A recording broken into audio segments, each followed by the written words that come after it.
Buenas noches, nuevamente nos encontramos para el desarrollo del diplomado en Derecho Contencioso Administrativo. Soy Enrique Guerrero González, profesor universitario, abogado en ejercicio, y vamos a retomar lo correspondiente a las sesiones del diplomado. Nos encontramos en la sesión número 3 del módulo 3. Le falta un módulo para concluir este diplomado, que espero haya sido de provecho en lo que respecta al conocimiento y haber contribuido en algo al conocimiento de esta disciplina tan interesante como es el derecho contencioso o el derecho procesal administrativo, que es novísimo en la enseñanza a nivel de las facultades de derecho.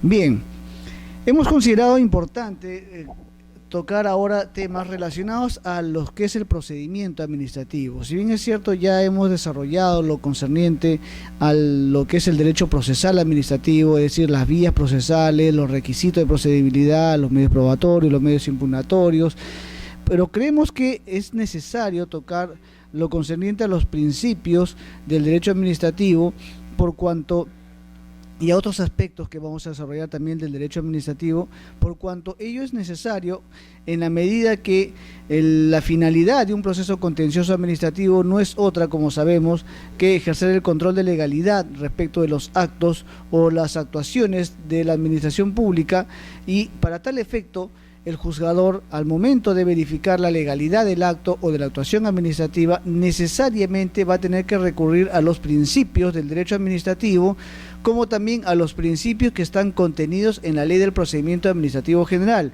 que sabemos bien es de aplicación supletoria a aquellos procedimientos de naturaleza especial, pero en aquellos que no están regulados por una normativa especial, se aplican de manera obligatoria. Por lo tanto, es importante pues saber qué es lo que nos enseña los principios del derecho administrativo regulados en la Ley de Procedimiento Administrativo, en la medida que son estos principios los que le van a guiar al juez contencioso administrativo respecto a cómo debe evaluar el acto, cómo debe analizar el acto cuestionado o los procedimientos o la diligencia que se ha llevado durante el desarrollo del procedimiento administrativo, y que son precisamente las que dan lugar al cuestionamiento en sede jurisdiccional. Entonces vamos a desarrollar, en lo que corresponde a esta sesión, los principios del derecho administrativo que están contenidos precisamente en la Ley del Procedimiento Administrativo General, la Ley 27444. Claro está que no lo vamos a desarrollar pues de una manera genérica a la luz de la doctrina, sino vamos a desarrollar los aspectos que están contenidos en la ley, dado que por espacio de tiempo no es posible desarrollarlo. Pero aún así queremos dejar sentada la base para fin de que podamos conocer los principios y entendamos mejor la naturaleza, la finalidad, el objeto del proceso contencioso administrativo. En primer lugar, ¿cuál es la finalidad de los principios del derecho administrativo? O sea, ¿por qué existen los principios del derecho administrativo? No olvidemos que existen las fuentes y existen los principios del derecho administrativo. Las fuentes son aquellas que dan lugar, son aquellas de las cuales emerge el derecho administrativo, y tenemos la Constitución, los tratados, la ley, los reglamentos. Principalmente los reglamentos constituyen una fuente muy importante, porque a nivel cuantitativo quizás es la más importante en el ámbito del derecho administrativo, por cuanto permite a la administración pública establecer su propia fuente normativa, sus propias normativas, y justamente los reglamentos, en la medida que son dictados por la administración pública, permite justamente establecer las pautas de un determinado procedimiento administrativo que se lleve al interior de una determinada administración pública. Entonces, si las fuentes nos permite saber para qué sirven, o sea, cuál es el objeto de la fuente de la cual emerge justamente el derecho administrativo, los principios lo que va a hacer es guiarnos, guiar a la autoridad administrativa y a su vez al juez contencioso cuando verifique la legalidad del acto, guiarle al juez a fin de verificar si el acto administrativo goza de las garantías mínimas que establece la ley y que a su vez estas se remiten a la Constitución Política del Estado. ¿Por qué se remite a la Constitución Política del Estado? Porque no olvidemos que en el ámbito jurisdiccional son garantías de la administración pública, entre otros principios, el principio del debido proceso, como también el el principio de la pluralidad de instancia, como también el principio de la debida motivación. Pero principalmente el debido proceso es el principio por el cual se garantiza a las personas a que van a acceder a un proceso, como también van a desarrollar garantías durante el proceso. Es decir, el debido proceso permite justamente garantizar el acceso al proceso, como también permite las garantías durante el proceso. Es decir, permite el acceso al proceso y los derechos durante el proceso. En tal sentido, pues, el debido proceso, al momento de en la medida que sienta principios, de carácter general respecto al proceso judicial, esto obviamente no puede ser de exclusividad al proceso judicial, por cuanto estas garantías también se advierte en el desarrollo de un procedimiento administrativo. Por lo tanto, estas garantías del debido proceso, que vamos a analizarlo en la sesión de ahora, permite justamente que sea analizado, incorporado en el procedimiento administrativo. Y esto justamente nos garantiza las garantías del debido procedimiento administrativo. Por lo tanto, es muy importante pues que estas garantías procesales sean también asimiladas y sean estudiadas a nivel del derecho administrativo, por cuanto su aplicación debida, su aplicación mínima, es lo que va a garantizar al juez, o le va a advertir al juez, que el procedimiento administrativo que es cuestionado en sede contenciosa administrativa, o el acto administrativo que es también impugnado en sede contenciosa administrativa, goza o no de las garantías que establece la ley del procedimiento administrativo. Entonces, ¿cuáles son las finalidades precisamente de un principio? El principio nos guía, nos orienta. Las fuentes, ya sabemos, es de lo cual emerge, de lo cual surge una determinada disciplina, como en el caso nuestro del derecho administrativo. Pero los principios lo que va a hacer es guiarnos, nos orienta, nos da pautas, directrices, principios, como justamente se denomina, las cuales nos va a permitir analizar un procedimiento administrativo y nos va a orientar cómo desarrollar, cómo instruir, cómo resolver un procedimiento administrativo, cuando precisamente la normativa que regula el procedimiento no sea lo suficientemente satisfactoria, por cuanto la normativa es genérica, no es una normativa específica para cada caso concreto.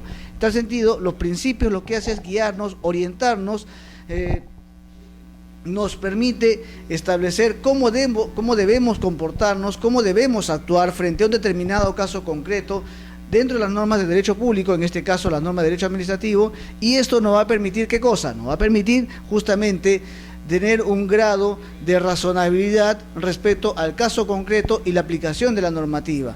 Pero, en fin, los principios por tal razón nos guían, nos orientan, nos permiten establecer cómo debemos instruir y cómo se debe resolver un procedimiento administrativo, por cuanto, repetimos, la normativa es genérica, y justamente los principios nos obliga a tal efecto. La ley de procedimiento administrativo general, sobre todo los principios, son muy importantes y es algo muy novísimo en el ámbito administrativo, por cuanto nos permite establecer que el procedimiento administrativo ya no va a ser aquel procedimiento a tabla rasa en la cual se aplique la norma tal como está redactada, sino que también los principios obligan a la autoridad administrativa a hacer un juicio de valor de un determinado caso concreto a fin de aplicar la normativa que corresponda. Más aún, si sabemos bien que detrás de todo procedimiento administrativo existen intereses públicos de por medio. Es decir, la pretensión administrativa será acogida en la medida que la pretensión no contravenga, no colisione con intereses públicos. Por lo tanto, cuando se habla de intereses públicos, estos se superponen, tienen una prioridad respecto al interés particular.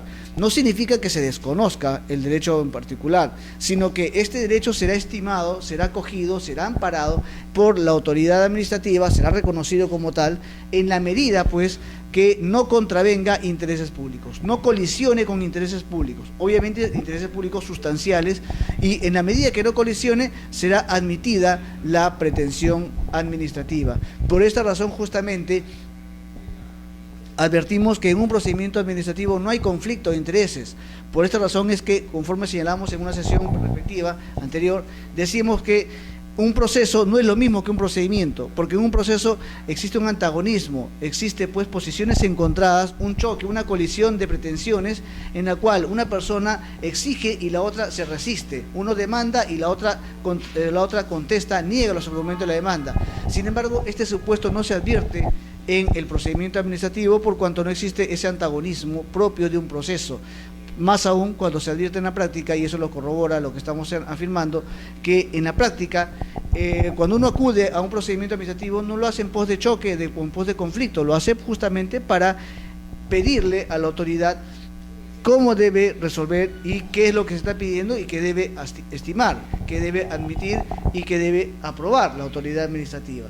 Entonces, los principios administrativos o del derecho administrativo justamente permite establecer que la autoridad no va a ser aquella autoridad que aplique sin criterio alguno lo que establece la norma, sino que más bien los principios le exigen a la autoridad a ejercer un determinado juicio de valor, analizar los hechos y resolver. Y para eso justamente los principios le van a orientar cómo debe resolver un determinado procedimiento administrativo. Entonces, en lo que respecta a la finalidad del principio del procedimiento administrativo, tenemos que permite configurar un sistema garantista y de eficacia del acto administrativo. O sea, como se establece, permite configurar un sistema garantista, es decir, permite establecer un conjunto de actos, de procedimientos que a su vez son respaldados por el ordenamiento jurídico, y estos a su vez se remiten a la Constitución política como norma suprema del Estado. Por lo tanto, este sistema garantista permite al administrado principalmente, le permite advertir que el procedimiento administrativo va a ser llevado conforme a todos los requisitos, conforme a todos los procedimientos, y si principalmente se va a respetar su condición de persona y se va a respetar sus derechos fundamentales durante el procedimiento administrativo. Es decir, le permite gozar de garantías mínimas que establece tanto la Constitución política como también las normas administrativas. Por eso es que se denomina como un sistema garantista, repetimos, porque esto le va a permitir al administrado gozar de todas las garantías plenas mínimas que establece la ley. Mínimas porque son aquellas que establece la norma, sin perjuicio de aplicación de los principios del procedimiento administrativo previstos en la ley, como también aquellos que estén previstos en la doctrina, porque lo que establece la ley no tiene carácter taxativo. En fin, pero asimismo también el principio permite configurar no solamente un sistema garantista, sino también en la medida que el acto ha sido dictado conforme a las normas del procedimiento administrativo y también observando los principios del derecho administrativo regulados en la normativa. Entonces, esto justamente va a permitir advertir que el acto administrativo goza de la presunción de licitud, o goza de la licitud, perdón, y en tal sentido, pues, en la medida que goce la licitud respectiva, esto va a permitir que el acto a su vez permita tener eficacia, es decir, sea eficaz y por lo tanto produzca efectos jurídicos respecto a la pretensión, como también respecto del ordenamiento jurídico, del sistema jurídico.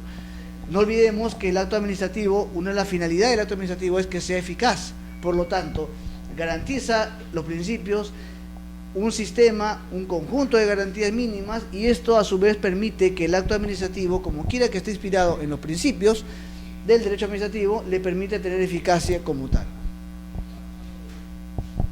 Segunda finalidad, constituyen derivaciones de la función administrativa que debe ser llevada a cabo para satisfacer el interés general. Es decir, constituyen derivaciones, por lo tanto, son situaciones colaterales, los principios que derivan de la función administrativa. ¿Por qué? Porque la función administrativa justamente es aquella función que se encarga o que se le encarga a la administración pública para justamente satisfacer el bienestar general. Y a través de los procedimientos administrativos es que se satisface el bienestar general requerido y exigido por toda la comunidad. Por lo tanto, los principios constituyen las derivaciones, lo que se desprende de la función administrativa, todo aquello que surge de la función administrativa que debe ser justamente practicado por la administración pública a fin de satisfacer el interés general. Permite alcanzar la justicia como valor. Es cierto que los procedimientos administrativos no se administra justicia, es cierto, pero porque no tiene justamente las facultades jurisdiccionales la autoridad administrativa. Sin embargo, ello no significa que no va a aplicarse justicia o no se va a revisar la normativa, por cuanto al momento de estimar una pretensión administrativa necesariamente tiene que esto pues ser analizado a la luz del sistema jurídico, a la luz del derecho. Por lo tanto, la justicia como valor que reviste interés público también debe ser advertida en un procedimiento administrativo, repetimos, no como una función propiamente jurisdiccional, pero sí en la medida de lo posible, por cuanto la justicia como valor justamente es lo que inspira los principios del procedimiento administrativo y como tal tiene que ser observado pues por la autoridad administrativa. Otra finalidad del procedimiento administrativo, y quizá es la que más común es la que se desarrolla a nivel de la Facultad de Derecho, la que más se estudia, es que los principios tienen una triple función, es decir, fundamentan, interpretan y a su vez integran el ordenamiento jurídico. Fundamentan porque va a servir de sustento jurídico, los principios inspiran y sustentan, es decir, cuando se dicta un acto administrativo, estos también, en la medida que es necesario, el acto administrativo se va a sustentar en determinados principios, por ejemplo, la debida motivación, el principio de debido procedimiento, en fin, de legalidad, o sea, sirven de sustento, sirven de contenido, es decir, en la medida que sirve de fundamento, es el contenido del acto administrativo. La razón de ser del acto administrativo precisamente se inspira en los principios del procedimiento administrativo, pero a su vez también permite interpretar, es decir, cuando exista una normativa que surjan diversas interpretaciones, entonces los principios nos va a dar las reglas, las pautas de cómo mejor entender una norma de carácter administrativo, por cuanto los principios, como son de carácter general, nos va justamente a orientar, nos va a inspirar cómo debe entenderse una determinada norma de carácter administrativo. Pero también los principios tienen una triple función, ¿cuál es? La integración. Es decir, los principios permiten justamente que en un determinado caso concreto se integre determinada normativa a fin de mejor resolver el procedimiento administrativo. Por ejemplo, en el caso de que estamos citando la integración, sabemos bien que la normativa, la Ley de Procedimiento Administrativo General, establece que es posible la aplicación de determinadas instituciones del derecho procesal civil en la medida que exista compatibilidad, no supletoriedad, sino compatibilidad, es decir, en la medida que se adecue a la naturaleza del procedimiento administrativo en cuestión, será posible que se pueda aplicar una determinada norma del derecho procesal civil. Es decir, estamos incorporando, integrando una normativa procesal al procedimiento administrativo justamente por efecto del principio, porque existe justamente esa compatibilidad y porque la naturaleza del derecho procesal, en la medida que es posible, se acopla al procedimiento administrativo.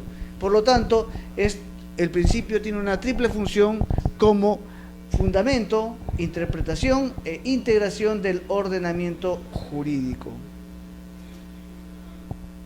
Bien. Entonces, empecemos por el desarrollo de los principios que están previstos en la Ley del Procedimiento Administrativo General. Principio de legalidad. En otros ordenamientos jurídicos se habla de principio de juridicidad, no de legalidad. ¿Por qué razón? Porque cuando hablamos de principio de legalidad podemos cometer el error que nos remitamos a la ley. Y la legalidad, claro, como su nombre indica, se remite a la ley, pero en el caso peruano, y en el caso ya avanzado del derecho constitucional, sobre todo, que inspira también el derecho administrativo, se habla del sometimiento a la Constitución política como norma suprema. Esto es producto justamente del constitucionalismo. Entonces, en la medida que la Constitución constituye la norma suprema del Estado, el principio de legalidad podría ser entendido como el sometimiento a la ley, lo cual no es del todo exacto, porque el sometimiento a la ley se entendería justamente derivado pues del sometimiento a la ley como tal, como norma suprema, pero eso es justamente de la derivación del positivismo, pero en el caso peruano y en el caso ya de derecho comparado, se somete más bien a la constitucionalidad. Por lo tanto, si bien es cierto, se habla y la ley establece el principio de legalidad, debe ser entendido como el sometimiento a la Constitución política y a las demás normas que forman el ordenamiento jurídico. Por eso que en otras latitudes se habla de principio de juridicidad en la medida que se somete al ordenamiento jurídico, el cual empieza tiene como norma suprema, la Constitución política del Estado. Bien, el principio de legalidad, ¿qué significa en consecuencia? Significa que las autoridades administrativas deben actuar con respeto a la Constitución, a la ley y al derecho, dentro de las facultades que le estén atribuidas y de acuerdo con los fines para los que le fueron conferidas.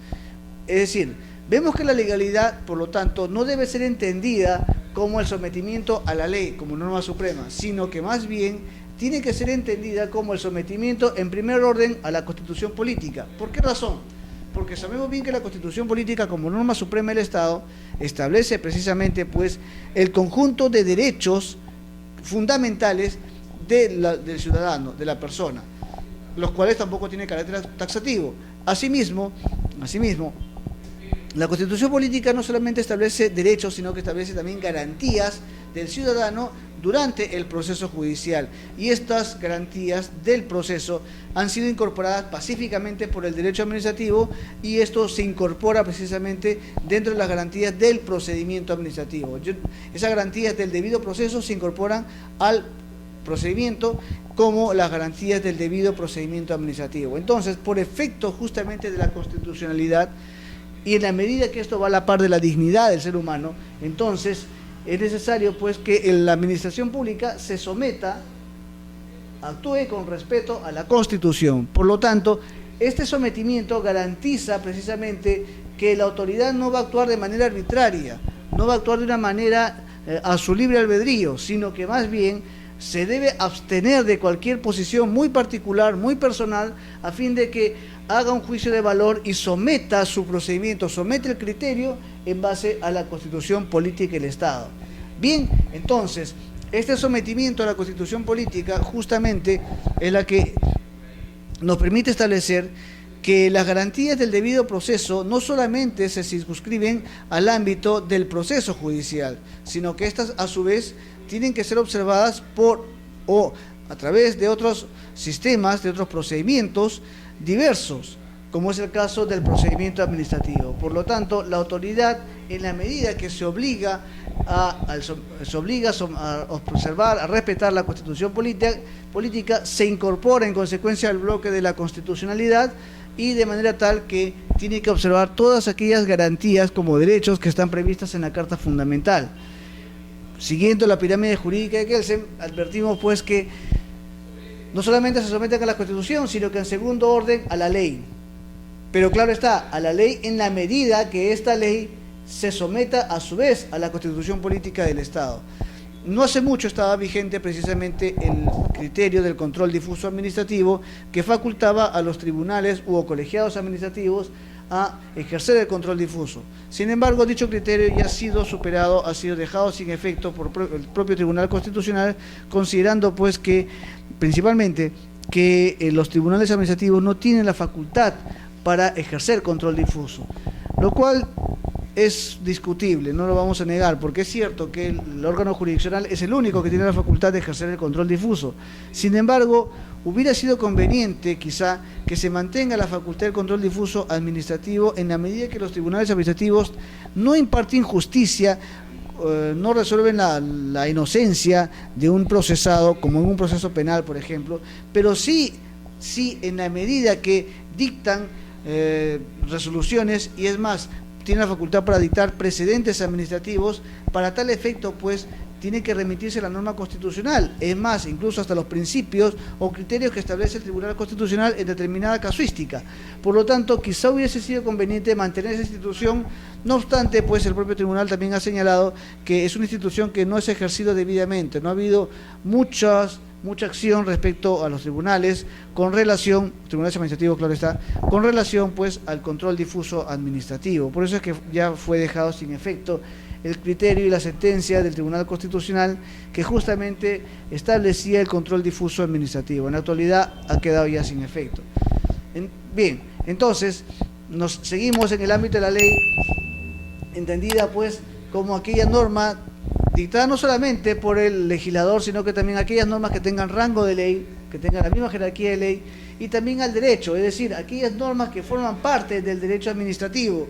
En el caso que nos compete, estamos hablando no solamente de las leyes, sino también reglamentos, directivas que dictan las entidades públicas en base a su facultad normativa, y como tal pueden estos ser y deben ser observadas pues por los administrados en un procedimiento administrativo. Ahora bien, este sometimiento al sistema jurídico, la autoridad lo hace dentro de las facultades que le han sido atribuidas, es decir, dentro del ámbito de competencia que tiene la autoridad administrativa y que está regulada en la Ley del Procedimiento Administrativo. No olvidemos que las autoridades gozan de la potestad administrativa, es decir, el poder jurídico para poder dictar un acto administrativo, pero este poder jurídico se ejerce dentro de la facultad que le ha sido atribuida y por lo tanto está dentro del marco de su competencia o dentro del ámbito de su competencia. Y claro, está de acuerdo a los fines, es decir, al interés público sobre el cual ha sido conferida esta facultad. Por lo tanto, la legalidad, repetimos, no debe ser entendida pues como el sometimiento a la ley como norma suprema del Estado, sino que es el sometimiento a la Constitución política y luego a la ley y a su vez a aquellas normas que dicta la propia entidad pública que se incorporan al bloque de constitucionalidad por cuanto observan principios y garantías previstas en la Constitución política del Estado. Principalmente los reglamentos, que sabemos bien son las normas que por cuestión cuantitativa quizás constituyen la norma más importante como fuente del derecho administrativo. Principio del debido procedimiento. El debido procedimiento es aquel principio que se deriva del debido proceso. No olvidemos que el debido proceso es un principio o una garantía más que todo prevista en la Constitución política, una garantía de la correcta administración de justicia y como tal esto permite justamente al ciudadano poder gozar de garantías al proceso y durante el proceso. Al proceso, es decir, le permite al ciudadano poder incorporarse al proceso judicial y poder gozar a su vez de todas las garantías durante el proceso, durante el desarrollo del proceso. Por lo tanto, se puede personar, puede contestar una demanda o puede incorporarse como litisconsorte, necesario pasivo o activo, en fin, y gozar de todos aquellos derechos a la impugnación, a la presentación de medios probatorios, a la obtención de una mejor decisión jurídica, y esto justamente forma parte de lo que es el debido proceso. Pero bien, el debido proceso como tal es un principio que forma parte del derecho procesal. Y en ese sentido, la doctrina administrativa, como también la legislación, ha hecho de manera pacífica, ha incorporado estos principios al procedimiento administrativo. De manera tal que al incorporarse al procedimiento administrativo, ya no podemos hablar obviamente del debido proceso, porque sabemos bien la diferencia de un proceso y de un procedimiento. La ley habla de procedimiento, no habla de proceso administrativo. Entonces, una vez que son incorporadas de manera pacífica al procedimiento administrativo, nos encontramos ante las garantías del debido procedimiento administrativo, que en puridad, que en esencia, guardan y observan el mismo contenido jurídico que prevé el debido proceso previsto y garantizado en la Constitución Política del Estado en su artículo 139, numeral 3. Entonces, bajo el principio del debido procedimiento, los administrados gozan de todos los derechos y garantías inherentes al debido procedimiento administrativo. Es decir, les permite, por lo tanto, incorporarse al procedimiento administrativo, como también gozar de las garantías que se advierte durante el procedimiento administrativo. Ahora bien, en tal sentido, el debido procedimiento le permite incorporarse al procedimiento, al ciudadano, propiciar un procedimiento administrativo o incorporarse a él, o también le permite gozar de las garantías durante el procedimiento. Es decir, durante el desarrollo del procedimiento administrativo, el ciudadano, ahora ya administrado, goza de todas las garantías durante el procedimiento administrativo. ¿Y qué permite estas garantías? Conforme la norma establece, comprende el derecho, o sea, el derecho, es decir, una posición innegable, no condicionada, independiente, autónoma de cualquier situación jurídica, y este derecho le permite exponer libremente sus argumentos. Es decir, le permite, al margen de que sea estimado o no la pretensión administrativa, le permite al ciudadano exponer libremente sus argumentos. Puede ser que no tenga razón, es posible. Puede haber casos en los cuales lo que pretenda el administrado no tenga sustento jurídico. Aún así, no se le puede negar la posibilidad, el derecho que tiene él como tal, para solicitar o formular una pretensión en el ámbito administrativo. Al margen, repetimos, que no tenga razón, al margen que sus argumentos no tengan sustento jurídico, pero no se le puede negar el derecho a exponer sus argumentos.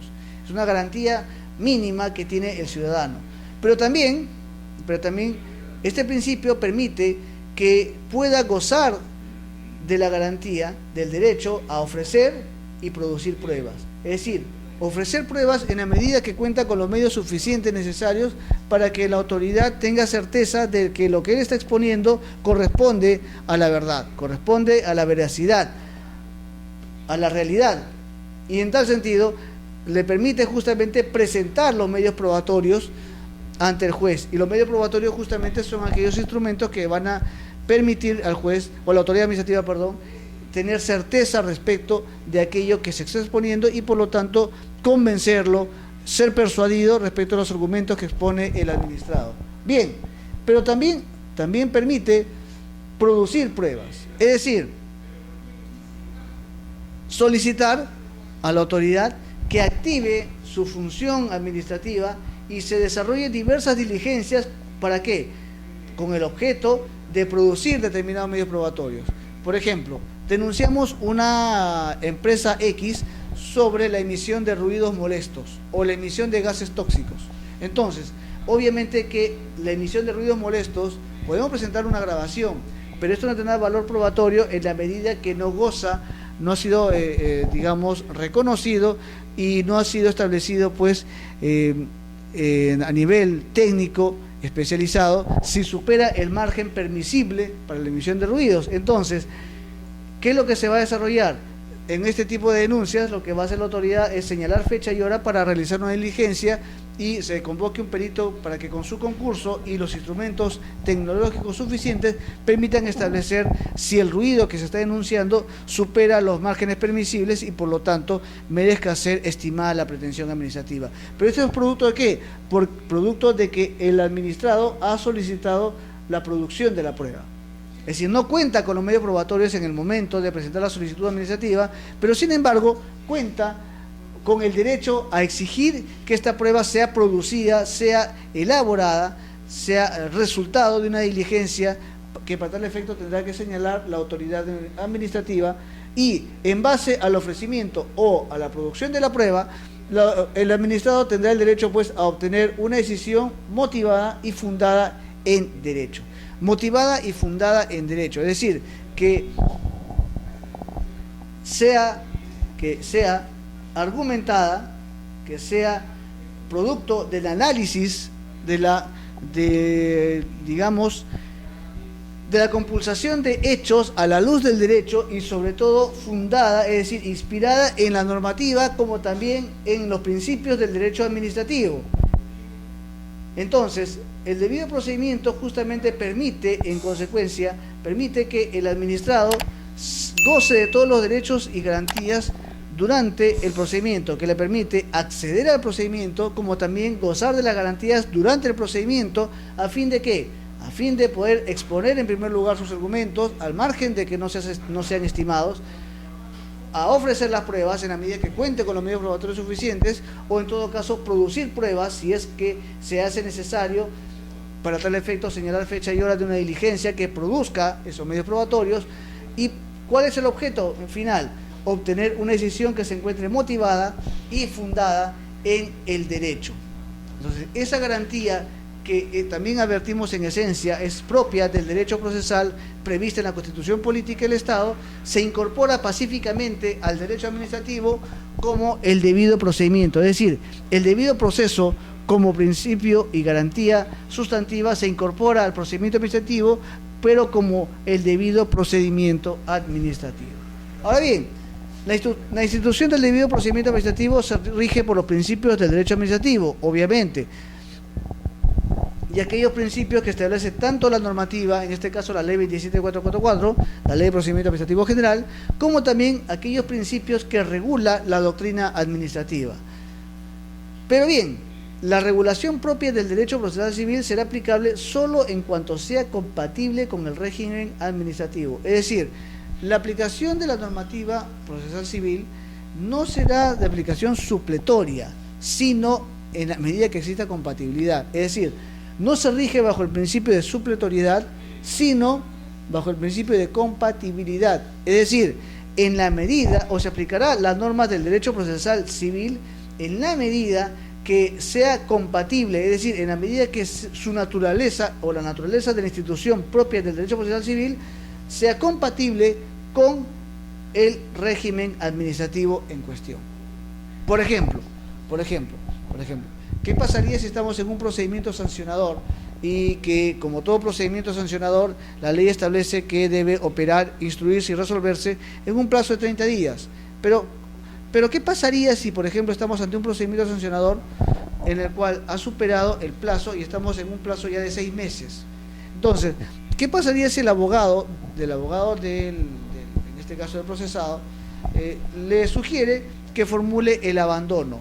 Como quiera que ya pasó 6 meses, aplica supletoriamente la regla del abandono prevista en el Código Procesal Civil, que establece que cuando transcurre más de 4 meses inactivo el proceso sin ningún movimiento por parte de las partes, entonces se entiende pues que las partes no tienen interés en el proceso y se produce el abandono procesal. Entonces, ¿qué pasaría si en un caso de un procedimiento sancionador en el cual ha transcurrido más de 6 meses, entonces, ¿qué pasaría si el abogado del procesado le sugiere solicitar el abandono procesal? ¿Será posible que se aplique el abandono? No. No obstante, que el abandono no está previsto como una forma de concluir el procedimiento administrativo, salvo determinados supuestos, salvo. Pero la regla es que el abandono no opere en el procedimiento administrativo, sino que la regla más bien es que la autoridad resuelva, por cuanto es derecho del administrado gozar al plazo, es decir, el derecho a los plazos y por lo tanto exigir el cumplimiento de los plazos por parte de la autoridad administrativa. De manera tal que el abandono no se puede aplicar por supletoriedad en el ámbito administrativo, salvo aquellos procedimientos en los cuales es necesario, importante, que se actúe determinada situación por parte del administrado. Por ejemplo, en los procedimientos registrales, cuando se hace una observación, y en este caso pues depende del administrador subsanar las observaciones que formula el registro público respectivo. En caso no se subsane, se declara pues el abandono y el archivamiento y la conclusión del procedimiento administrativo. Pero son situaciones muy excepcionales. En el caso que estamos analizando algún procedimiento sancionador, no podríamos hablar de abandono porque eso no está previsto como tal, como regla en el caso administrativo. Si bien es cierto, no está previsto en el procedimiento administrativo, no significa que se va a aplicar por supletoriedad. Por lo tanto, el abandono, siguiendo el ejemplo, no será aplicable por cuanto no es compatible con la naturaleza del procedimiento administrativo.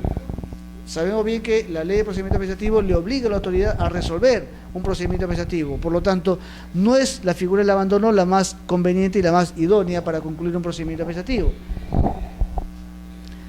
Además, porque también la propia ley de procedimiento administrativo general señala claramente pues cuáles son los supuestos con los cuales se agota la vía administrativa, y el abandono no es una fórmula de agotamiento de la vía administrativa. Entonces, la regulación del derecho procesal civil será aplicable en la medida que sea compatible, es decir, la regla no es la supletoriedad, sino la compatibilidad. Eso tengámoslo muy en cuenta. Principio de impulso de oficio. La autoridad debe dirigir e impulsar de oficio el procedimiento administrativo, como también ordenar la realización o práctica de los actos que resulten convenientes para el esclarecimiento y resolución de las cuestiones necesarias. Es decir, en la medida que existe un interés público de parte en el procedimiento administrativo, se exige pues a la autoridad administrativa que ésta actúe de oficio. Por lo tanto, el impulso de oficio implica que la autoridad debe dirigir, debe instruir, como también impulsar el procedimiento administrativo, por cuanto es el director, es la persona, es el titular, la entidad pública es la que dirige, la que instruye el procedimiento administrativo y tiene que resolverlo en un plazo no mayor de 30 días.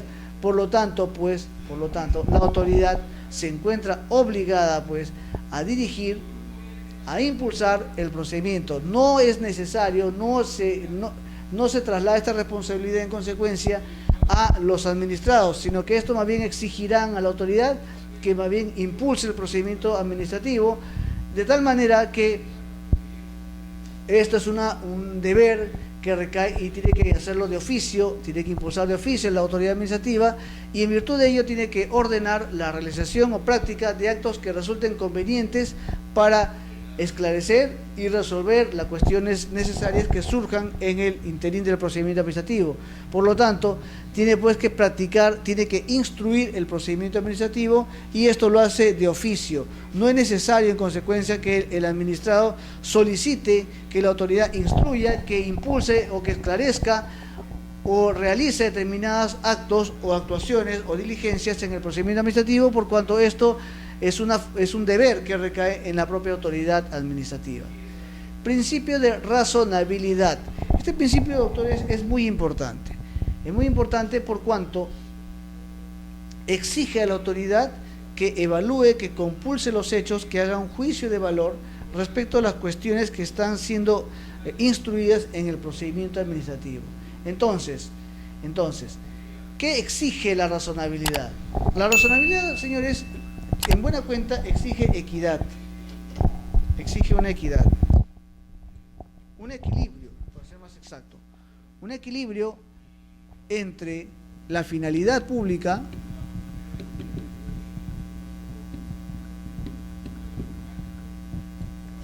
frente a los medios que para tal efecto usa o utiliza la autoridad. Es decir, lo que se trata y lo que se busca es que exista equidad y por lo tanto un equilibrio entre el fin público que se persigue y los medios utilizados para llegar a este fin. Por lo tanto, cuando hablamos pues de razonabilidad, hablamos de equidad, hablamos de equilibrio, y por lo tanto la autoridad tiene que ser equitativa al momento de resolver un procedimiento administrativo. Por lo tanto, los medios que se utilizan para resolver un procedimiento administrativo tienen que ser los necesarios, los suficientes para satisfacer la finalidad pública. Por ejemplo, ¿qué pasaría si estamos en un procedimiento administrativo disciplinario y por el hecho de llegar tarde se destituye al servidor público? No está previsto como tal, como una falta administrativa, pero sin embargo lo destituyen por llegar tarde, solamente y por ser primera vez. Entonces, ¿será equitativo, será razonable destituir a un servidor público por el solo hecho de haber llegado tarde, sin haberle permitido ni siquiera sostener por qué llegó tarde? Entonces, ¿será razonable, equitativo destituirlo por haber llegado tarde? Creemos que no. Más aún si es la primera vez, no hay reincidencia. Entonces, y la pregunta que nos viene también en este caso es, si vas a aplicar la sanción drástica, la sanción máxima, entonces, ¿cuál será la sanción que corresponda, o por un hecho mínimo? Entonces, ¿cuál será la sanción que corresponda cuando la falta realmente es grave? Ya no cabe ninguna sanción porque ya se ha aplicado la sanción drástica, la más dura de un procedimiento, que es la destitución, a una cosa ínfima, a una cosa leve, a una falta leve. Entonces, si a una falta leve le aplicas la sanción máxima, ¿cuál será la falta que correspondería aplicar en caso que se cometa una falta grave? Entonces, ya no tendría falta que poner, porque ya prácticamente has ejercido indebidamente la razonabilidad. Por eso, señores, es muy importante la razonabilidad, porque exige una compulsación de los hechos a la luz del derecho, pero también exige, pues, que la autoridad resuelva de una manera equitativa, es decir, analice la norma y verifique si es lógico, razonable, aplicar una normativa a un caso determinado. Por eso es que es muy importante, repetimos, este principio. Pero ¿qué inspira en consecuencia o qué señala este principio?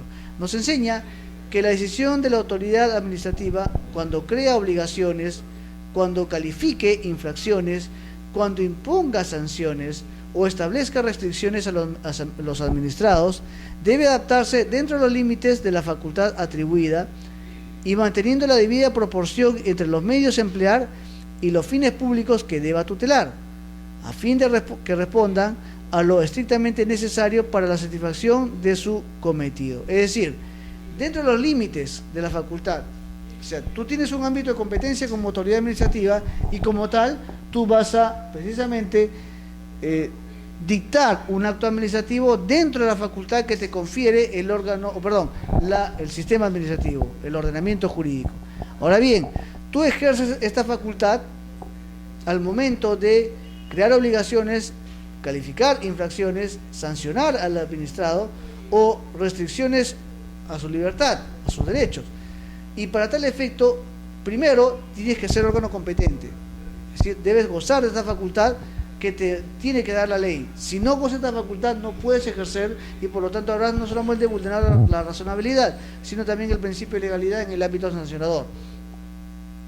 Y además, una vez que adviertas que tienes la facultad para tal efecto, tienes que verificar que la decisión que vas a adoptar como autoridad administrativa se encuentre pues dentro de la finalidad pública que estás tutelando, que estás cautelando. El bien jurídico tutelable que estás justamente siendo objeto de tutela, entonces este bien jurídico tutelable tiene que también corresponder a los medios que estás empleando para tal efecto.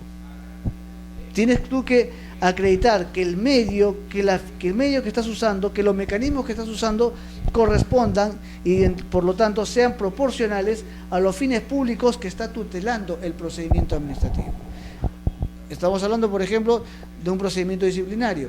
¿Qué pasaría, por ejemplo, y ya ha ocurrido, ha habido un caso de una municipalidad en la cual sancionó con la institución un servidor público municipal porque le atribuía como falta grave el haber concurrido a su centro de trabajo en estado de ebriedad, lo cual no fue así, no se determinó que estaba ebrio y más aún no hubo, digamos, una reincidencia. Se sanciona con destitución cuando existe reincidencia, esa era la primera vez, entonces lo destituyeron solamente porque creyeron que estaba ebrio. En este caso el Tribunal Constitucional señaló pues que no era razonable destituirlo, más aún cuando no se había acreditado que había estado ebrio. Segundo, porque no era razonable por cuanto no se había establecido la reincidencia, que es un requisito indispensable para sancionar con destitución, y porque además también ya aplicando un criterio de razonabilidad, el Tribunal Constitucional señaló que no había ningún elemento probatorio que permita advertir que haya alterado el orden interno, porque no alteró, no hubo escándalo, no hubo violencia de parte del señor. Entonces, ahí, por ejemplo, ya estamos hablando de un criterio adicional del Tribunal Constitucional, la cual señalaba pues que no se había alterado el orden interno. Entonces, no era razonable destituirlo, máxime si no se había acreditado que había estado ebrio. Segundo, que no era reincidencia, era la primera vez que ocurría este hecho en el caso de él, nunca había tenido sanciones administrativas. Y tercero, pues, porque no alteró el orden interno. Este criterio, por ejemplo, es un criterio nuevo del Tribunal Constitucional a un procedimiento disciplinario. Pero, justamente, ¿por qué lo hizo? Para verificar y justamente hacer un test de razonabilidad y señalar, pues, que la institución no era lo equitativo, no era lo proporcional a la falta que se estaba imputando. Quizá en todo caso una amonestación, una suspensión, dependiendo, si es que se verifica que ella estaba en ebriedad, pero obviamente no era la institución la medida idónea para salvaguardar una finalidad pública, cuál era justamente la responsabilidad que debía observar y el respeto a sus compañeros de no acudir en estado de ebriedad, que era el fin tutelar respecto al procedimiento sancionador, o disciplinario, perdón. Principio de imparcialidad. La autoridad administrativa actúa sin ninguna clase de discriminación entre los administrados, otorgándoles tratamiento y tutela igualitarios frente al procedimiento, resolviendo conforme al ordenamiento jurídico y con atención al interés general. Es decir, no actúa de ninguna manera, de una manera discriminatoria, bajo ningún motivo se permite ello. Ello obviamente contraviene pues el principio de imparcialidad, por cuanto al inspirarte o discriminar a una persona y disminuirlo en sus derechos, obviamente que estás afectándole y estás aplicando criterios subjetivos solamente por discriminación. Entonces, eso está limitando la objetividad, ciega a la autoridad y por lo tanto la imparcialidad, pues, que es observada como un acto de discriminación por el legislador en el ámbito administrativo, no puede ser, por lo tanto, la discriminación no puede ser observada, no puede ser aplicada en el ámbito administrativo, sino que más bien la autoridad tiene que ser imparcial, es decir, no puede otorgar ningún beneficio, no puede otorgar ninguna ventaja a los administrados unos sobre otros, por cuanto deben ser tratados de una manera igualitaria. Esto en la medida que existe también el principio de igualdad ante la ley, que respeta también la Constitución política del Estado. Por lo tanto, la imparcialidad exige pues que la autoridad actúe sin ningún tipo de discriminación, entendida la discriminación también como el acto por el cual se disminuye a una determinada persona en sus derechos frente a la generalidad. Esto que nos permite también establecer que en base al principio de igualdad, las cosas que son iguales se deben tratar como tal y las cosas que no son iguales no pueden ser tratadas como iguales. Por lo tanto, la imparcialidad no significa que todo deba ser tratado de una manera igualitaria. No debe de establecerse igualdad de una manera general y absoluta, sino que más bien lo que se cautela es la prohibición a la discriminación, la proscripción a la discriminación, entendida pues como la disminución de derechos. Por lo tanto, no es relevante para el derecho administrativo tratar a los ciudadanos administrados en igualdad de condiciones, porque sabemos bien que no todos son iguales. No me refiero a lo que es el aspecto personal, sino que las pretensiones no necesariamente son las mismas que deben ser atendidas de una manera igualitaria. A eso nos referimos. En tal sentido, también hay situaciones en las cuales no puede tratarse de una igual manera a todos los administrados, por cuanto existen situaciones que difieren unos de otros.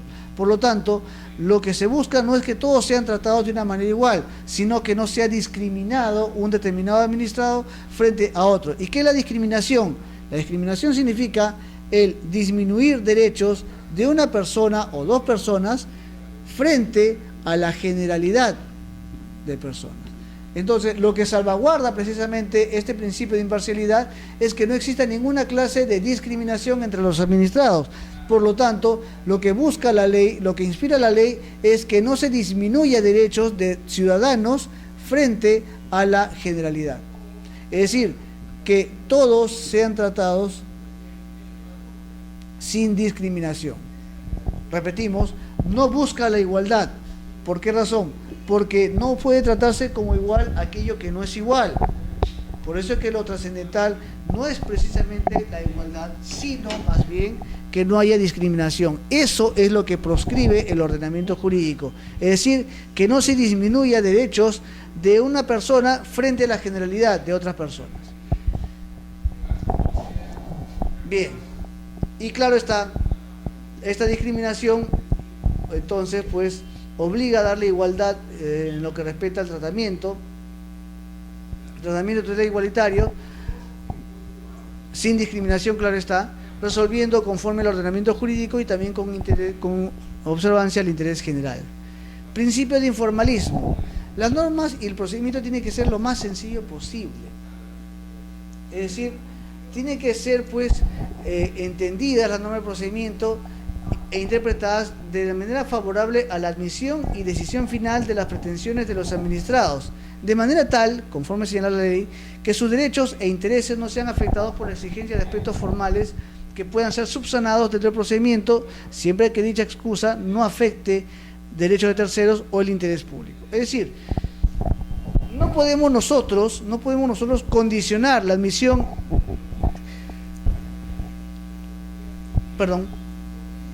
y la decisión final de la pretensión de los administrados. No podemos nosotros, pues, condicionarlas o interpretarlas de manera tal que se vean afectados por la exigencia de aspectos formales por parte de la autoridad administrativa. Entonces, lo que busca el informalismo, o sea, no es que no exista reglas de procedimientos, no es eso, sino lo que se busca más bien es que no seamos tan formales, o sea, no rindamos tanta culto a la forma, a los procedimientos, de manera que vayamos a perder objetividad y vayamos a impedir la admisión de la pretensión, como también la admisión de medios probatorios, y esto pueda anular o pueda nublar, en todo caso, o nubilarnos al momento de emitir la decisión final. Por lo tanto, lo que se busca es que las normas de procedimiento sean interpretadas de manera favorable a la admisión y decisión final de las pretensiones de los administrados. Es decir, lo que se busca es que el administrado tenga la posibilidad de incorporarse al procedimiento administrativo de manera que no se le ponga tantas trabas en el procedimiento administrativo, que sea lo más sencillo posible, que sea lo más simple posible. Por eso es que se habla de informalismo, es decir, tratar de que no rindamos culto a la forma y desviar nuestra atención y hacer perder objetividad, por lo tanto, respecto al procedimiento administrativo. Es decir, no conculcar derechos, sino más bien permitir que el administrado se incorpore y pueda esta incorporación permitirle obtener una decisión justa, es decir, acorde a sus derechos fundamentales. Bien. Principio de presunción de veracidad. ¿Qué implica la presunción de veracidad? Este principio se aplica en los actos postulatorios, es decir, se aplica en el inicio del procedimiento administrativo, no se aplica en consecuencia en la etapa de la decisión, en la etapa ya en la cual la autoridad administrativa va a dictar el acto administrativo, por cuanto, para tal efecto, ya al momento de desarrollar, instruir y dictar el acto administrativo, se va a aplicar ya el principio de verdad material. Pero en este caso, hablamos de presunción de veracidad para justamente en las etapas del procedimiento administrativo que se remita al acto postulatorio, es decir, cuando estamos iniciando el procedimiento administrativo. Es allí donde justamente se va a aplicar este principio de presunción de veracidad. ¿Qué nos enseña este principio? En la tramitación del procedimiento administrativo se presume que los documentos y declaraciones formuladas por los administrados en la forma prescrita por la ley responden a la verdad de los hechos que ellos afirman. Esta presunción admite prueba en contrario. Bien, es decir, nos enseña esta presunción de veracidad que se presume que los documentos y declaraciones corresponden a la verdad de los hechos. Es decir, lo que vamos a hacer es presumir que lo que dice, que lo que se declara, como también los documentos que se presentan, corresponden a la verdad de los hechos. Pero estamos presumiendo. Estamos hablando de una situación que admite prueba en contrario. ¿Por qué razón? Porque no estamos hablando pues de una presunción de jure, que no admite prueba en contrario, sino más bien una afirmación juris tantum. Es decir, se permite una prueba en contrario por cuanto precisamente esta presunción se actúa en la etapa postulatoria del procedimiento administrativo. Por lo tanto, a fin de permitir el acceso propio del informalismo al procedimiento administrativo, le otorgamos también la presunción de veracidad, que va a reforzar justamente el informalismo, por cuanto admitimos un procedimiento administrativo y a su vez lo tramitamos, admitimos a trámite justamente la pretensión administrativa, presumiendo que lo que dice, presumiendo que lo que presenta es cierto. Ahora, esto, repetimos, solamente es en el acto postulatorio y por lo tanto permite que exista o admite una prueba en contrario. Es decir, en la medida que se instruye el procedimiento administrativo, la autoridad administrativa tiene que ejercer luego un control posterior, verificar que lo que se ha dicho, verificar que lo que se ha presentado sea realmente cierto, que corresponda a la verdad de los hechos. Es decir, tú dijiste una cosa, correcto, voy a presumir que lo que tú dices es cierto. Tú presentaste un documento, correcto, presumo que lo que tú has presentado es cierto, corresponde a la verdad de los hechos, pero no significa que no vamos a admitir o la posibilidad que esos documentos o esa declaración no corresponda a la realidad de los hechos. Por lo tanto, para tal efecto, la autoridad administrativa se reserva la facultad de ejercer el control posterior de los hechos y tiene que ejercerla a fin de verificar justamente que lo afirmado o lo presentado sea cierto. Por ejemplo, ¿qué pasaría si en un concurso público de méritos para acceder a un determinado puesto de trabajo se presenta una persona que declara hechos que no corresponden a su realidad? Entonces, ¿qué pasaría si esta persona gana el concurso público por efecto de esta declaración y los documentos que ha presentado?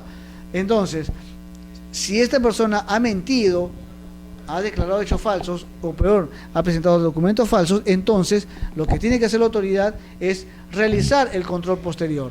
O sea, no va a presumir que lo que está diciendo es falso, no lo presume, por el contrario, presume que lo que dice y lo que presenta es cierto, pero eso no lo va a limitar, no le va a perjudicar al ejercicio del control posterior.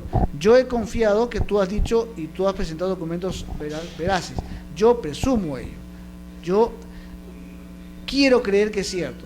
Pero eso no me limita como autoridad a presentar o a ejercer, el control posterior a fin de verificar la veracidad de lo que tú has dicho o la veracidad de lo que tú has presentado. Por lo tanto, esto pues permite, conforme señala la propia ley, admitir prueba en contrario, es decir, desarrollar la facultad de la autoridad a fin de verificar que lo que se dice sea realmente cierto. Bien, Entonces,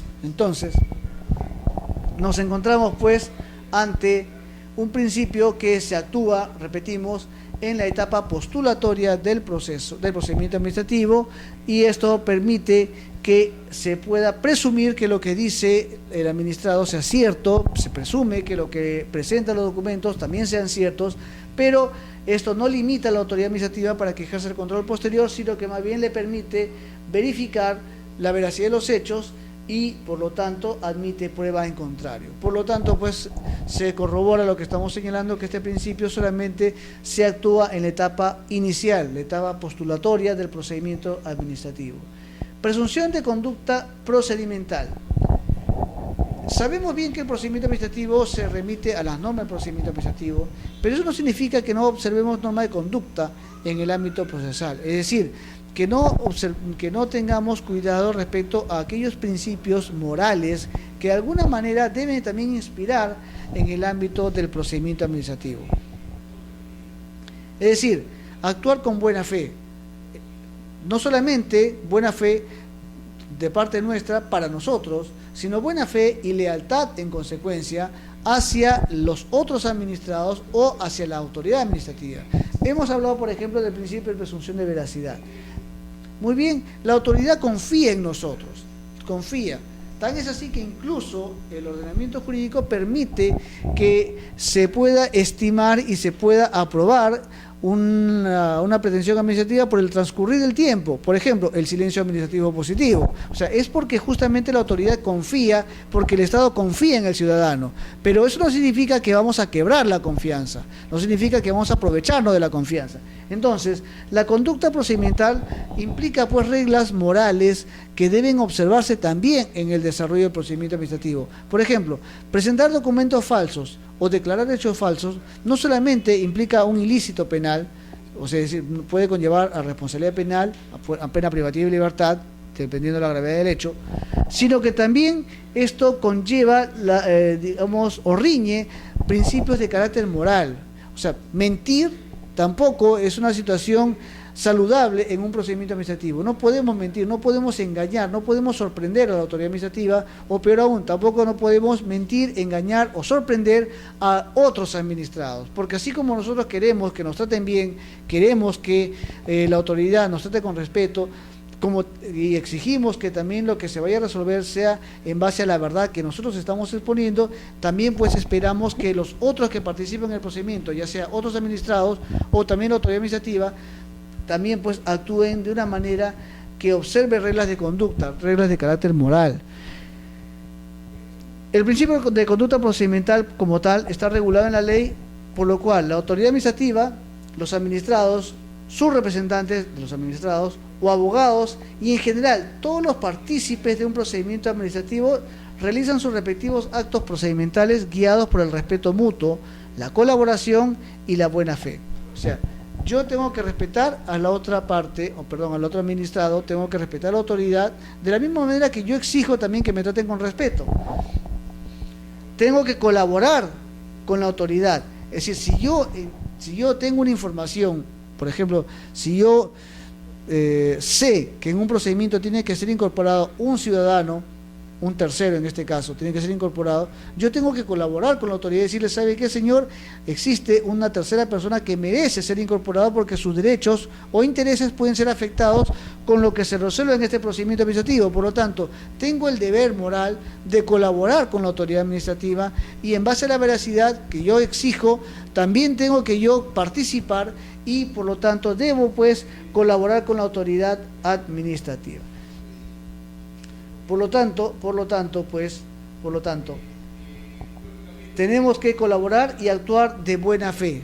Es decir, no podemos sorprender, no podemos actuar de una manera indebida, reprochable moralmente, porque así como nosotros queremos que nos respeten, que colaboren con nosotros y que obviamente actúen de buena fe, también nosotros también tenemos que observar esta norma de conducta. Ninguna regulación del procedimiento administrativo puede interpretarse de modo tal que ampare alguna conducta contra la buena fe procesal. O sea, ninguna regulación del derecho y del procedimiento administrativo se puede interpretar de modo tal que afecte la buena fe, que lesione la buena fe. No puede bajo ningún motivo permitirse ello. Celeridad. ¿Qué implica la celeridad? Implica no sortear, por si acaso. O sea, no implica la celeridad que vamos a sortear. ¿Sabes qué? Tenemos estas etapas, ya vamos a omitirlas de una vez para resolver el procedimiento administrativo. No, no es así. Lo que busca la celeridad es más bien la observancia de los plazos, el cumplimiento de los plazos a la brevedad posible, claro está, respetando cada plazo. O sea, que los plazos se cumplan de una manera razonable en el procedimiento administrativo. No busca economizar. Eso es el principio de economía procesal. En la medida que sea aplicable, se puede aplicar al procedimiento administrativo. Lo que busca acá, la normativa, es que la actuación se dote al trámite, que quienes participan en el procedimiento deben ajustar su actuación de modo tal que se dote al trámite de la máxima dinámica posible, evitando actuaciones procesales que dificulten su desenvolvimiento o constituyan meros formalismos, a fin de alcanzar una decisión en tiempo razonable, sin que ello releve a las autoridades del respeto al debido procedimiento o vulnere el ordenamiento. Es decir, lo que queremos no es sortear etapas, no queremos evadir etapas del procedimiento administrativo, lo que queremos es más bien el cumplimiento de estas etapas, dándole o dotando al procedimiento de la mayor dinámica posible, pero también, claro está, evitando actuaciones que dificulten el procedimiento o sean meros formalismos. Por ejemplo, exigir de mala fe que se realicen diversas diligencias que ya sabemos son innecesarias porque los medios probatorios así lo evidencian. Entonces, no podemos tampoco dilatar el procedimiento administrativo. Por lo tanto, es el cumplimiento de los plazos sin dilación innecesaria del procedimiento. Eficacia. Los sujetos de procedimiento administrativo deben hacer prevalecer el cumplimiento de la finalidad del acto procedimental sobre aquellos formalismos cuya realización no incida en su validez, no determine aspectos importantes en la decisión final, no disminuya la garantía de procedimiento ni cause indefensión a los administrados. Es decir, lo que se busca es que el procedimiento y aquellas normas de procedimiento, las formalidades que se vayan a realizar en el procedimiento, no afecten aspectos importantes en la decisión. Es decir, no realicemos actos que en buena cuenta signifiquen o sean como irrelevantes, innecesarios en el procedimiento administrativo, que no tengan relevancia en la decisión final. Por ejemplo, ¿qué sentido tendrá que nosotros realicemos etapas o diligencias a fin de verificar que una persona cometió falta cuando él ha reconocido la falta? Lo que está en discusión precisamente es la razonabilidad de la medida que se va a imponer. Entonces, ¿ya qué sentido tiene discutir si hubo falta o no hubo falta? Si ya reconoció que hubo falta. Entonces, ¿para qué vamos a llevar a cabo diligencias que son innecesarias cuando ya sabemos bien que hubo falta? Entonces, lo que vamos a nosotros a pedir no es propiamente que se discuta la existencia de falta, sino más bien qué sanción corresponde a la falta.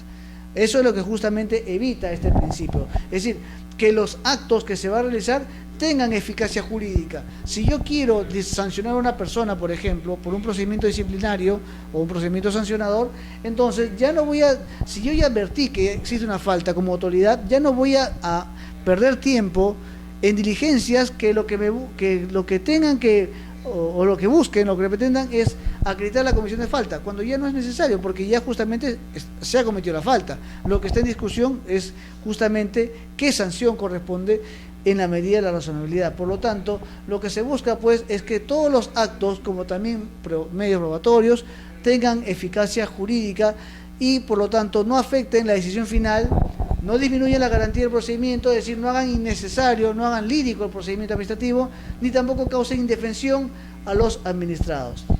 En todos los supuestos de aplicación de este principio, la finalidad del acto que se privilegie sobre las formalidades no esenciales deberá ajustarse al marco normativo aplicable y su validez será una garantía de finalidad pública que se busca satisfacer con la aplicación de este principio. Es decir, lo que se busca pues es que el acto y todos los actos o la diligencia que se lleva a cabo produzcan eficacia jurídica, de manera que no sea necesario pues la realización de actos o actuaciones que de alguna manera no tengan relevancia en el procedimiento administrativo.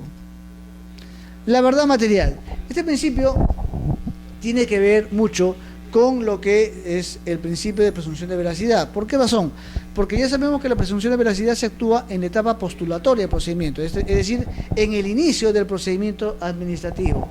Por lo tanto, la autoridad administrativa competente debe verificar plenamente los hechos que sirven de motivo a su decisión. Es decir, en el inicio del procedimiento, yo, autoridad, presumo que lo que tú, administrado, dices o lo que tú, administrado, presentas corresponde a la realidad. Correcto. Eso es la presunción. Pero la verdad material lo que busca es que la autoridad ya no presuma que lo que se dijo o lo que se presentó es cierto. Ya no podemos exigir que presuma, porque eso fue en la etapa inicial.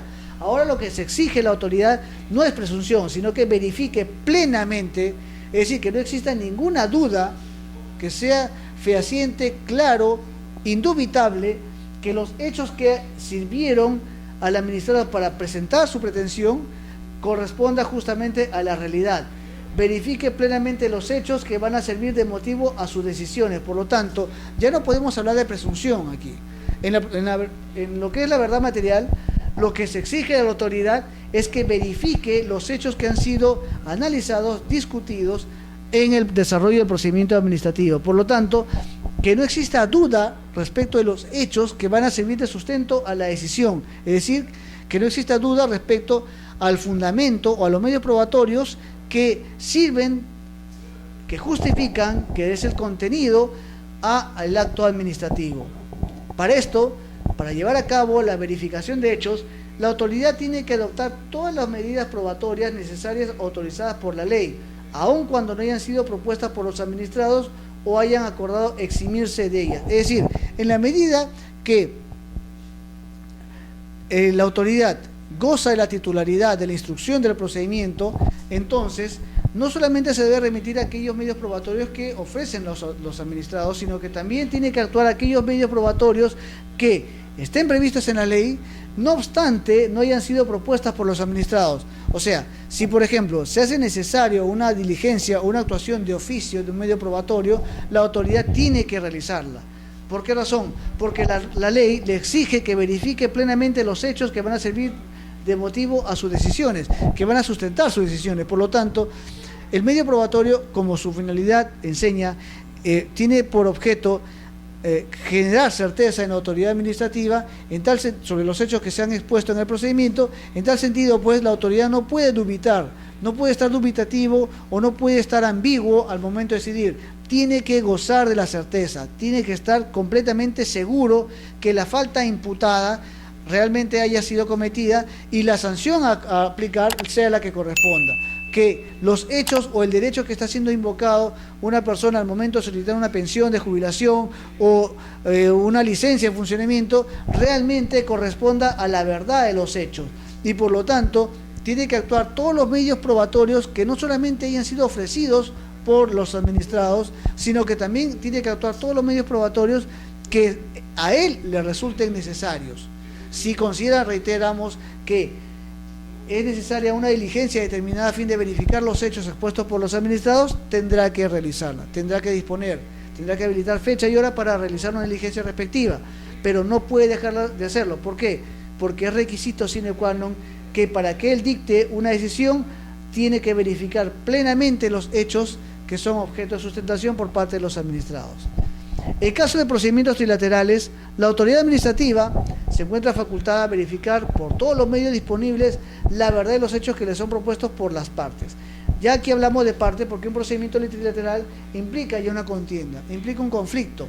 Entonces, en este conflicto que surge en un procedimiento administrativo y la sanción va a ser administrativa, entonces la autoridad también tiene que verificar por todos los medios posibles que le permite la ley, claro está, la verdad de los hechos que han sido propuestos por las partes. Un procedimiento trilateral es aquel procedimiento en el cual una persona o una persona natural o jurídica formula una denuncia ante la autoridad administrativa respecto de un actuar o una omisión de otra persona. Ahora bien, la verdad que actúe en un procedimiento trilateral no significa una sustitución del deber probatorio que corresponde a esta. ¿Por qué razón? Porque en el procedimiento trilateral la carga de la prueba recae en aquellas partes del procedimiento trilateral. La carga de la prueba recae justamente y por lo tanto son los administrados que participan en este procedimiento los que tienen que acreditar los hechos que fundamentan en su pretensión administrativa. Pero sin embargo, sin perjudicar el ejercicio de la carga de la prueba, la autoridad puede también actuar algunos medios probatorios que así lo consideren para justamente llegar a la verdad material.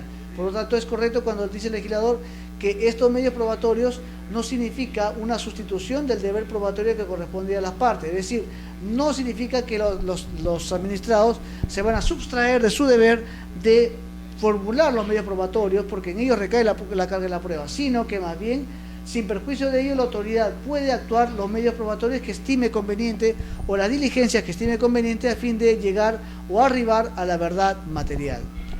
Sin embargo, la autoridad administrativa también se encuentra obligada a ejercer dicha facultad cuando su pronunciamiento puede involucrar también al interés público. Es decir, también se encuentra obligado en la medida que la decisión que va a adoptar afecte al interés público. Por lo tanto, pues se encuentra obligado, más aún cuando esta decisión puede afectar, involucrar el interés público.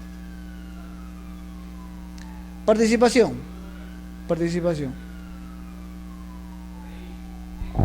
Las entidades deben brindar las condiciones necesarias a todos los administrados para acceder a la información que administren sin expresión de causa, salvo aquellas que afecten la intimidad personal, las vinculadas a la seguridad nacional o las que expresamente sean excluidas por ley, y extender las posibilidades de participación de los administrados y de sus representantes en aquellas decisiones públicas que les pueda afectar mediante cualquier sistema que permita la difusión, el servicio de acceso a la información y la presentación de una opinión. Aquí estamos hablando del acceso a la información, es decir, un derecho fundamental que está previsto en la Constitución Política como el acceso a la información pública. ¿Por qué razón? Porque se entiende que todo lo que es parte del Estado pertenece a la cosa pública y por lo tanto el Estado tiene que garantizar el acceso a la información pública.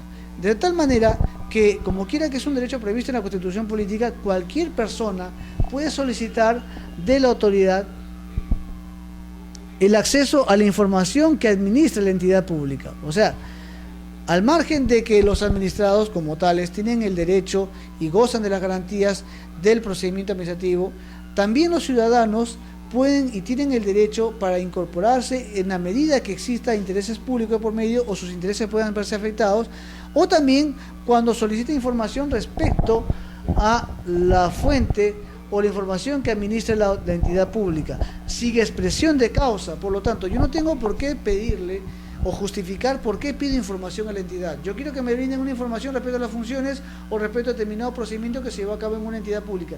No tengo por qué justificar por qué quiero esa información, porque este derecho forma parte de mi derecho fundamental que está previsto en la Constitución Política del Estado. Es decir, no tengo por qué justificar el por qué quiero una determinada información, porque no olvidemos que esto forma parte de la cosa pública y como tal el ciudadano, en la medida que no tiene acceso a esta cosa pública, tiene derecho pues a acceder a la información que maneje una determinada entidad pública. Claro está, también eso no es un derecho absoluto porque existen limitaciones. ¿Y cuál es la limitación? Por ejemplo, aquello que afecte la intimidad personal cuando la información que esté solicitada esté vinculada a la seguridad nacional o cuando esté excluida expresamente en la ley. O sea, cuando de alguna manera la ley prohíbe el acceso a esta información. Entonces, no podemos nosotros limitar este derecho por cuanto está reconocido en la Constitución Política del Estado. Y este derecho también se extiende, esta posibilidad de participación de los administrados como también a sus representantes en aquellas decisiones que les pueda afectar, en la medida que sus derechos puedan verse afectados o sus intereses puedan verse afectados, también pues se le garantiza el derecho a solicitar información de las entidades públicas mediante cualquier medio o sistema que permita su difusión. Simplicidad. Los trámites establecidos por la autoridad administrativa tienen que ser sencillos, debiendo eliminarse toda complejidad innecesaria. Es decir, los requisitos exigidos deberán ser racionales y proporcionales a los fines que se persigue cumplir. ¿Qué es lo que busca este principio? No olvidemos que en el caso del proceso judicial, estos están sujetos y patrocinados por un abogado. Y el profesional abogado, por su formación jurídica que tiene y su formación profesional, sabe la naturaleza como también las etapas de cada proceso. Entonces, en este caso, Cuando uno participa en un proceso judicial, obviamente sí se regula y se somete a las reglas procesales por cuanto está asesorado de un profesional abogado que éste le va a instruir, le va a orientar cómo se desarrolla un proceso judicial y por lo tanto, pues, en la medida que el abogado patrocina una determinada causa y asume la defensa de los intereses de su cliente, en consecuencia, pues, el cliente ya se va a acatar todas las normas de procedimiento o de proceso, perdón, porque el abogado justamente es quien le va a orientar, cuenta con el auxilio profesional de un abogado. Pero en el caso de un procedimiento administrativo la situación es distinta, porque no olvidemos que en el procedimiento administrativo no se exige el patrocinio de abogado, solamente se exige la firma de abogado al momento de interponer un recurso administrativo, es decir, un recurso de reconciliación, de apelación o de revisión. Solamente en esos casos sí se exige la firma de abogado, por cuanto en la medida que ha sido desestimada el derecho de un ciudadano respecto a una pretensión que formuló ante la entidad pública, entonces, para mejor defensa de sus intereses y derechos, obviamente que es necesario, pues, y se garantice y se exija también que el recurso sea elaborado y, a su vez, sea autorizado por un profesional abogado. Repetimos, porque justamente en virtud al derecho de contradicción, a la facultad de contradicción que tiene todo administrado, pues es ejercido y materializado y también patrocinado por un profesional abogado. Pero el trámite, el procedimiento, la etapa previa al acto administrativo, no es necesaria la participación de un abogado. Por lo tanto, en la medida que el administrado no conoce del procedimiento, como si lo conoce de una manera profesional el abogado, es necesario, pues, que todos los trámites y reglas de procedimiento sean lo más sencillo posible, a fin de que sea entendible por todos los ciudadanos, que no sea demasiado riguroso en las formas, en el procedimiento, y más bien que sea lo más sencillo posible, de manera tal que sea entendible por todos aquellos que participan de un procedimiento administrativo, eliminándose en consecuencia toda complejidad que resulte ser innecesaria. Complejidades necesarias contra los censos sí son necesarias y se tienen que aplicar, pero aquella complejidad que resulta innecesaria, intrascendente, irrelevante, entonces no tiene por qué ser, pues, exigida en un procedimiento. Por lo tanto, los requisitos exigidos deben ser racionales y proporcionales. Aquí estamos aplicando también el principio de razonabilidad, es decir, no se puede exigir determinados requisitos cuando esto de alguna manera resulta ser irrelevantes, innecesarios para el procedimiento administrativo, por cuanto no está acorde a la finalidad pública que se persigue en un determinado procedimiento administrativo. Uniformidad. La autoridad administrativa debe establecer similares requisitos para trámites similares. Es decir, cuando exista un trámite, entonces cuando hay un trámite similar, se tiene que exigir también los mismos requisitos a otro trámite administrativo, garantizando que las excepciones a los principios generales no serán convertidos en la regla general. Toda diferenciación debe basarse en criterios objetivos debidamente sustentados. Siguiendo el principio de igualdad, no todas las cosas son iguales y por lo tanto aquello que no es igual no puede ser tratado por igual. En consecuencia, solamente se puede aplicar uniformidad cuando exista similitud de trámites. Es decir, los trámites similares se van a exigir los mismos requisitos por cuando existe similitud, pero no significa, reiteramos, que haya igualdad en este sentido. Predictibilidad. ¿Qué implica la predictibilidad?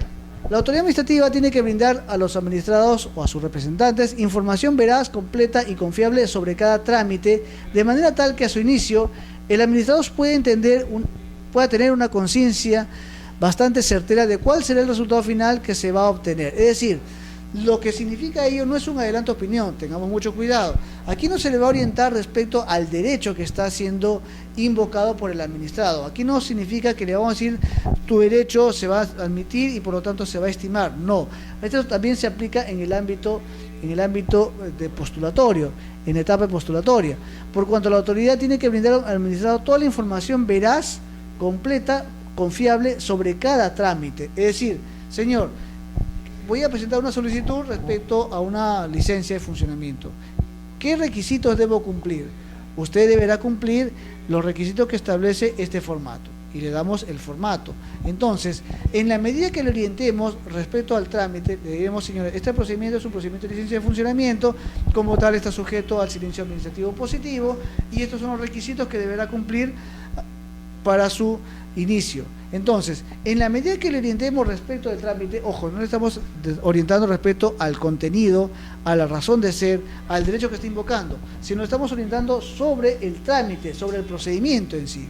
Entonces, en la medida que el administrado conozca sobre el trámite, los requisitos que exige cada trámite administrativo, entonces el administrado ya va a tener una idea certera sobre cuál va a ser el resultado. Si yo cumplo los requisitos que me da este formato, en consecuencia, la autoridad va a reconocer mi derecho y me va a estimar mi pretensión, y si no se pronuncia en el plazo de ley, esta norma, esta regla de procedimiento, este formato que me han dado, me está indicando que está sujeto al silencio administrativo positivo. ¿Y qué es el silencio positivo? Que transcurrido el plazo se entiende por estimada la pretensión. Entonces, yo, administrado, advierto por la información que me han dado los funcionarios o los representantes o los trabajadores a cargo, por la información que me han dado, yo ya voy advirtiendo, yo voy teniendo una idea certera de cuál va a ser el resultado.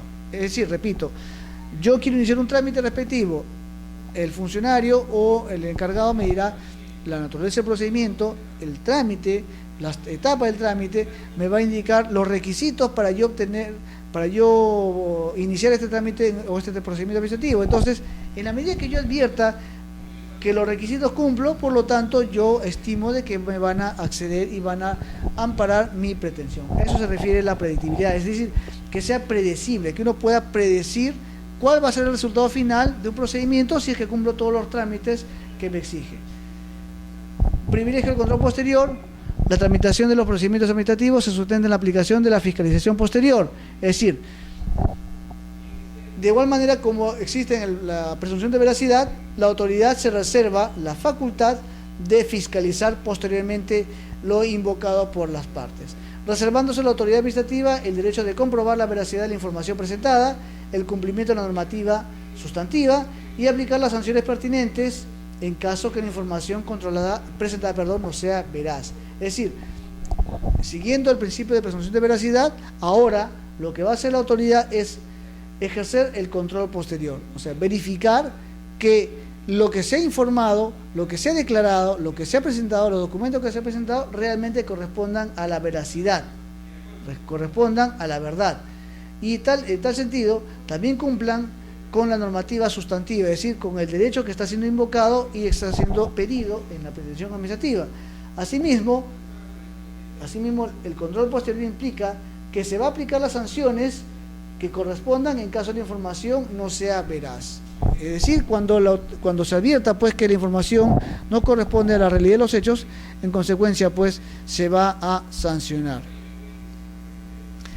Estos principios que se ha señalado sirven también de criterio interpretativo para resolver las cuestiones que puedan suscitarse en la aplicación de las reglas de procedimiento como parámetros para la generación de otras disposiciones administrativas de carácter general y para suplir los vacíos en el ordenamiento administrativo. Entonces, los principios que se ha señalado sirven pues para interpretar, conforme hemos visto, la finalidad de un principio, es decir, permite interpretar, permite entender mejor la norma, entender el contenido, la finalidad de la norma, a qué se refiere la norma, a fin de resolver las cuestiones que se puedan suscitar en la aplicación de las reglas de procedimiento. Es decir, tengo diversas normativas y como tal la normativa no me es clara porque el caso concreto es un caso cuya naturaleza o cuya complejidad no está previsto expresamente en la normativa. Entonces, ¿a qué recurro? A los principios. Si yo hablo, por ejemplo, de una sanción en un procedimiento disciplinario, el hecho está, lo que se está discutiendo es qué tipo de sanción corresponde. Entonces, la norma no me va a decir, aplique esta sanción a este caso, porque la norma te dice, esto es una falta grave, nada más. Pero puede ser que la falta grave, tipificada como tal, no amerite una institución, no amerite. Por ejemplo, el caso de una ebriedad no reiterada, que no exista reiterancia en ebriedad. Es decir, no estamos hablando pues de una destitución, sino ya de una suspensión o puede ser también una llamada de atención, dependiendo del grado de ebriedad que hayas tenido. Por ejemplo, no es lo mismo tomar una determinada cantidad de alcohol que tomar una cantidad excesiva. No es lo mismo tomar medio vaso o media copa de cerveza que tomarse pues una caja o media caja, hablando ya en términos coloquiales. Entonces, Aquí lo que vamos a ver es que en virtud del principio de razonabilidad nos va a orientar cómo debemos resolver, qué sanción es la que corresponda. Por lo tanto, los principios sirven pues de criterio interpretativo para resolver las cuestiones que puedan suscitarse en la aplicación de las reglas del procedimiento. O sea, tenemos dudas de la regla del procedimiento, recurrimos al principio. Asimismo, también los principios nos van a servir de parámetros para la generación de otras disposiciones administrativas de carácter general, es decir, nos permite establecer los límites de las disposiciones administrativas de carácter general, hasta dónde se puede llegar, hasta dónde se puede aplicar una normativa. Y también para suplir los vacíos en el ordenamiento jurídico, es decir, la norma no me establece cómo debo resolver o existe un vacío y por lo tanto en ese caso voy a recurrir por efecto del principio, en este caso legalidad, recurro a los principios del derecho procesal. ¿Por qué? Porque el principio de legalidad me permite recurrir a los principios que regula el derecho procesal en la medida que sea compatible.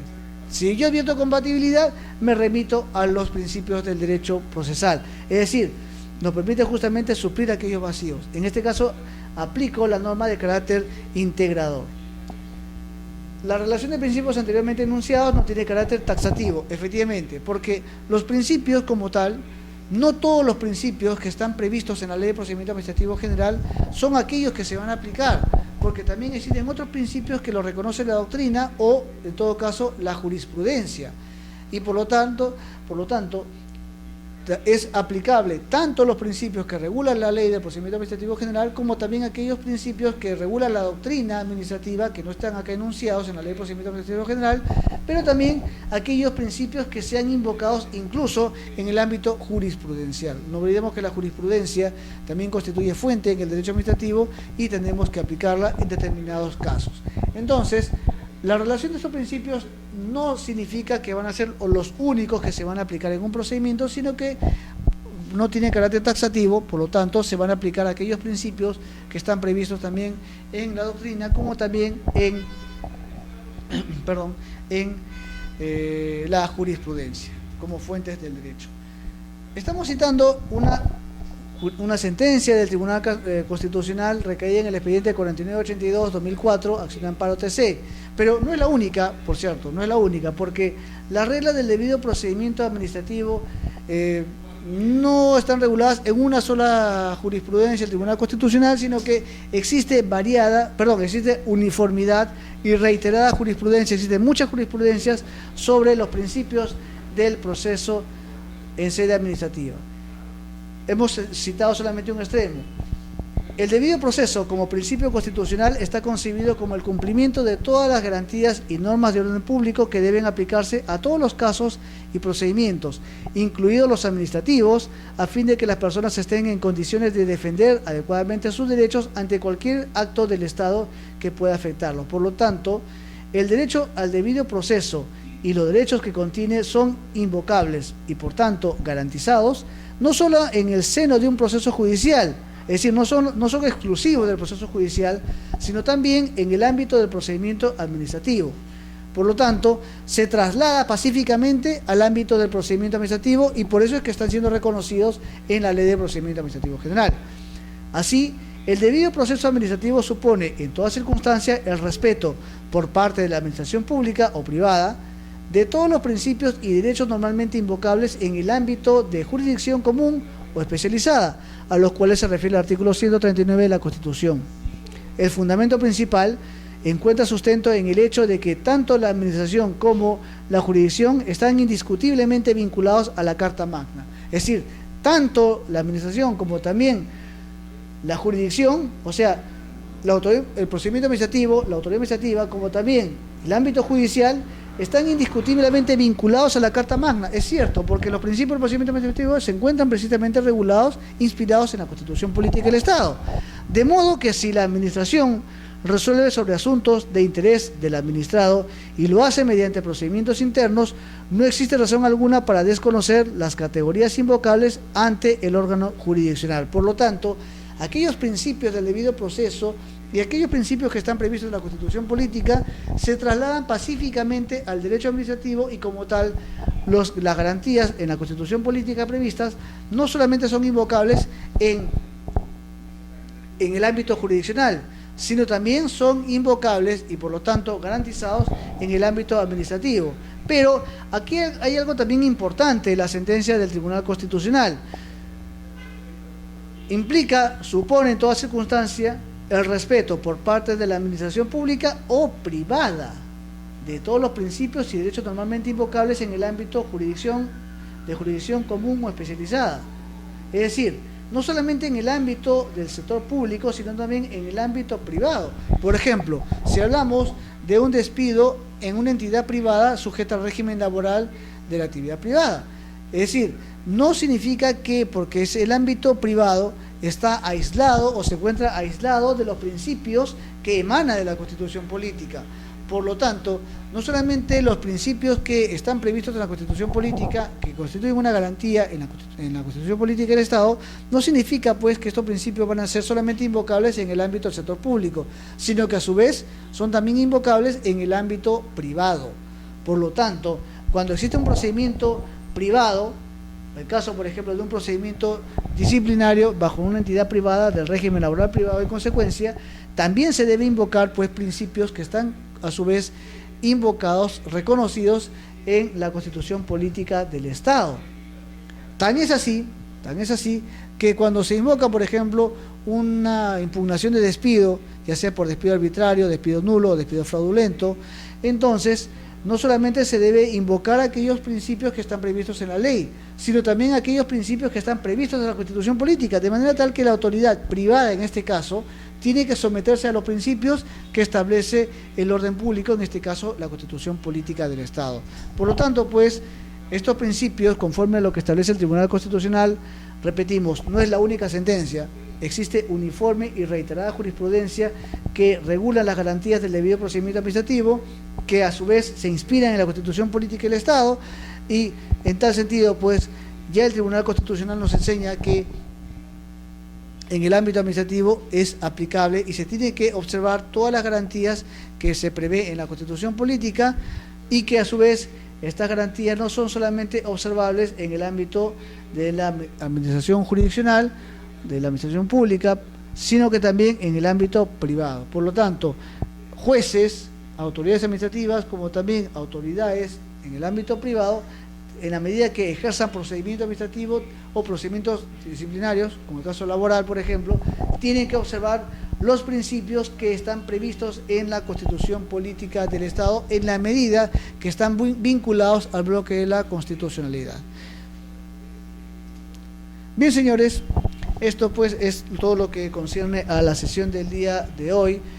De mi parte, muchísimas gracias por la atención prestada y ya nos vamos a encontrar pues en la cuarta sesión de este tercer módulo del Diplomado en Derecho Contencioso Administrativo. Hemos tocado principios del derecho administrativo que, conforme ustedes han advertido, pues son necesarios analizarlos, claro, no en la complejidad que exige un diplomado en Derecho Administrativo, pero sí lo hemos analizado brevemente a fin de tener una idea del por qué es necesario su aplicación en el ámbito contencioso, porque justamente la autoridad jurisdiccional, al momento de resolver una causa justiciable, un caso concreto sobre un proceso contencioso administrativo, pues tiene que verificar el cumplimiento de los principios que inspira el procedimiento administrativo en el acto o en el procedimiento administrativo. Por lo tanto, era necesario pues también analizar brevemente estos principios del procedimiento administrativo en la medida que van a ser necesarios también por parte del órgano jurisdiccional a fin de verificar, reitero, la legalidad del acto o la legalidad del procedimiento administrativo. Señores, nuevamente muchísimas gracias por la atención prestada. Hemos dejado también, en este caso, material ilustrativo respecto a las fuentes del derecho administrativo, a fin de que también tengamos una idea de las fuentes y conjuntamente con los principios que hemos desarrollado el día de hoy, va a tener pues una idea respecto a el control de legalidad que va a ejercer precisamente pues la autoridad jurisdiccional respecto al procedimiento administrativo. Señores, nuevamente muchísimas gracias y será hasta otra oportunidad. Hasta luego.